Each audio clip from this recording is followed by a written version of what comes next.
Hello everybody, what is going on? Today I am going to show you how to build and make arm rods.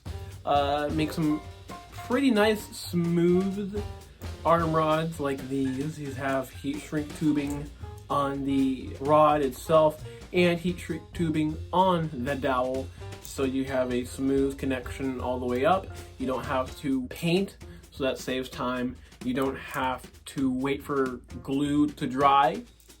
That saves time. These are probably the most secure pair of arm rods I've ever made. I know a lot of people like to glue them in. I'm switching to this method for all of my characters in the future because this method just works so well and it's such a secure method to use when building puppets.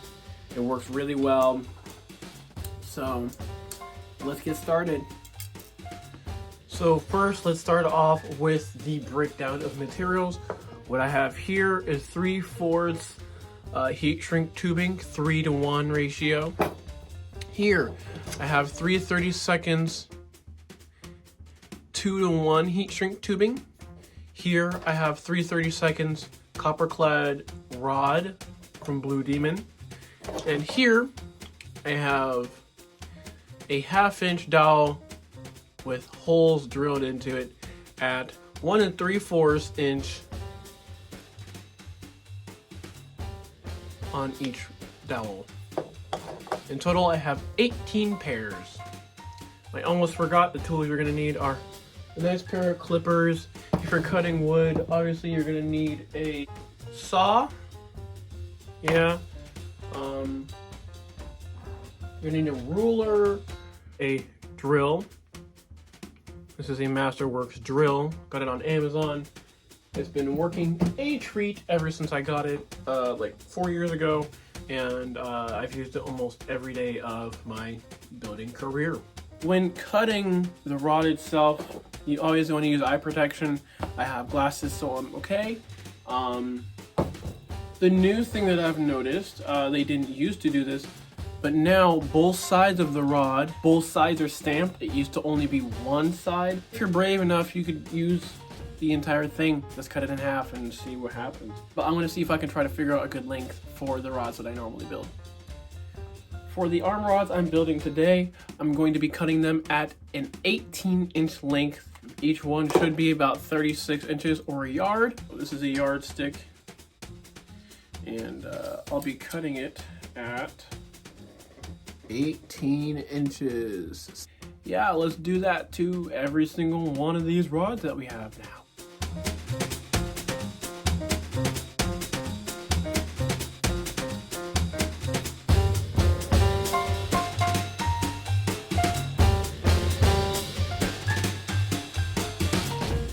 Once I'm done, since I'm done marking all of these at 18 inches, the next thing I'm going to do is cut them. I'm going to use my clippers and I'm going to snip on that mark there and do that for every rod. Let's do it.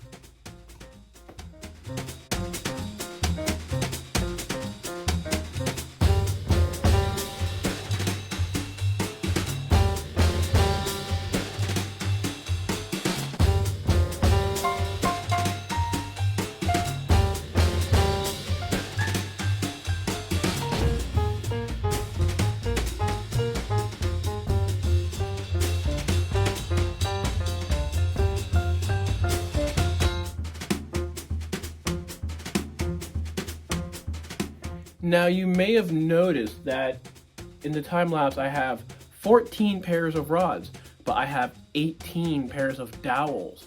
That's okay, that means I have to do 4 less than I originally planned for. But next time I probably will get the 10-pound box instead of the 1 pound. So the next thing I'm going to do is clip off all those flat tags that I saw on them, just cause I think you could probably still get a good length rod out of it if you cut at the bottom of the tag. So here, as you can see, there's that tag there, a little pressed tag. What I'm going to do is I'm going to snip that off. So this whole little section here, I'm just going to snip that off. just cause I don't like it. It looks like a weakened point of the rod, and I don't want that. So also at the end, I bend it. I make a little mark here at 1 centimeter. See that? 1 centimeter. I don't always fold exactly to that, but around 1 centimeter typically works. But yeah, I'll do that for the rest of all of these. Cut and bend.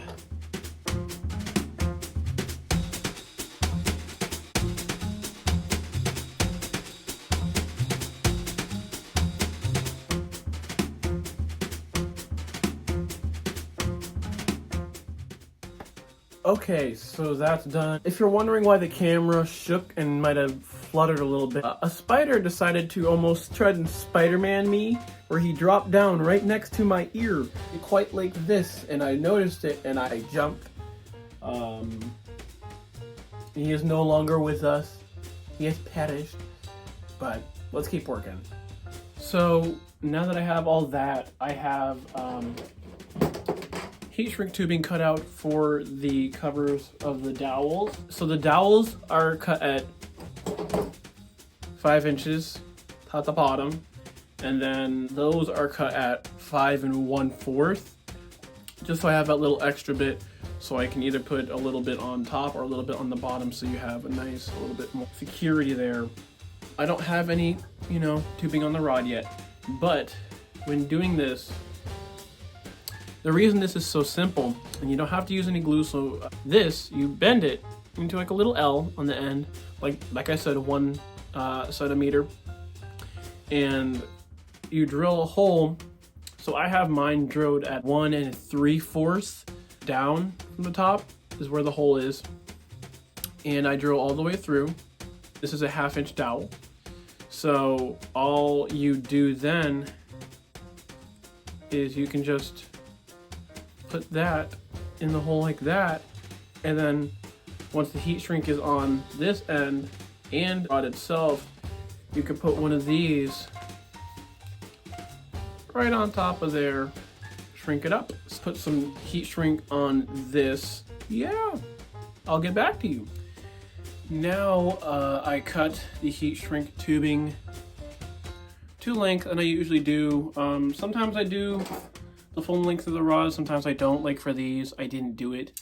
But for this batch, I'm going to do the entire length of the rod. What you're going to do is once you have it cut, right, I'm going to pull that out, right? And I'm just gonna use like a lighter, or you could use a heat gun, or you could use fire. Just run it along, shrink it up, and then put it back in the dowel. So now I have one of these, one out of many arm rods covered in this heat shrink tubing. It doesn't have any lettering on it, which makes it perfect, because that means I don't have to cover it up or do any extra work. Once you have it shrunk like it is, then you're just going to take the rod that you had and you're going to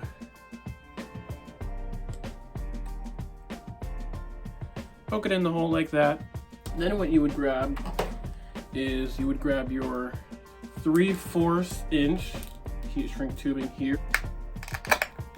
Kind of gotta, but then you're gonna take it and you would slide it over this like so. And I probably didn't need 5 3/4. Now that I look at it, I probably only needed 5 inches. But then you would heat shrink this to fit that.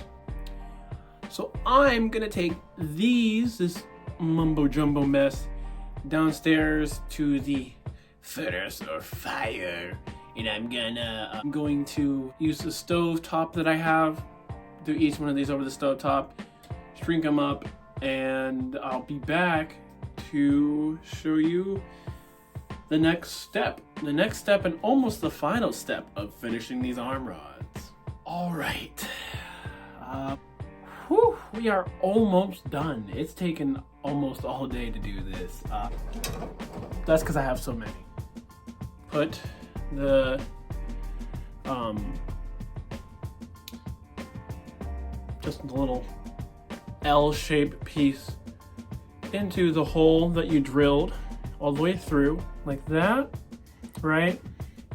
And then you're gonna take one of your heat shrink 3/4 pieces, like so, and you're going to slide it over the rod, like so, and then you're literally going to do that then for every rod, making sure that this is straight up.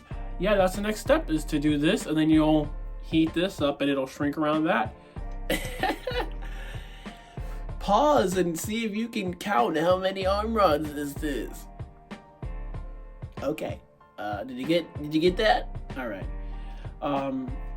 But yeah, so then the next thing we have to do for each of these is make a flag. And a flag is what's on the end of the rod, so no matter what you want to do with it, make it removable, or even if you just want a permanent arm rod, you can put it inside a pocket inside the hand, like so, you know, or you could permanently attach it, but that's just so you have a secure rod on the inside. I know some people like to just curve the end and then put that in the hand, so they'll take something like a regular hand and they'll curve the rod. I know some people who like to attach the wire to the rod.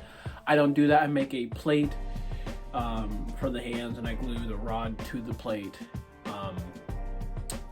But yeah, let's make a plate, not make a plate, let's make a flag, and a lot of them. So like I was saying, I mark every 2 centimeters. You can kind of see it right here. Let's see, right there and right here, starting from the top. So doing that, you know, and yeah, then you bend on those lines, and I'll show you what I mean. So I bent it on every 2, and you can see it's a little bit jagged here. And usually, like I said, I usually leave about here off, so you don't have to worry about that.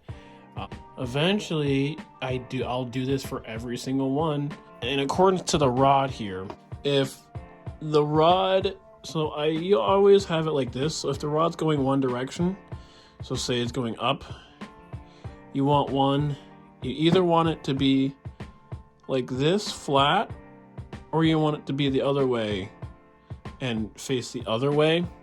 You want one to face the direction of you, and you want one that face the other way. So when you have 2 rods, you have the inside part here, and you have the inside part here for your fingers to sit. I'm going to try to make this less than a minute of a video. It's the next day. What I was going to say in the last video before it cut off was you want them to be facing one direction, but so that these edges that you put inside the rod, like that and like that, so that one's going out to the right, one's going out to the left, and you can see in accordance with that, then you have flat, these flat parts will go against the hand and the inside like this. So then you have one facing the inside on the right, and on the left hand you have the inside of the left, like that. I hope that explains that. If not, let me know and I'll make a future video on it.